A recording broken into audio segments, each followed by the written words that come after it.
Asan ako? Mr. Marvin, nandito po kayo sa hospital kasi nadisgrasya po kayo ng kaibigan nyo at napuruhan ka po. Dok, yung kaibigan ko po, wag po kayong mag-alala, okay naman po yung kaibigan nyo.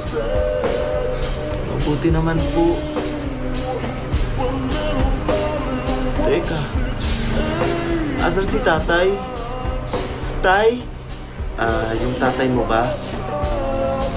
Sad to say, Marvin, pero wala na ang tatay mo.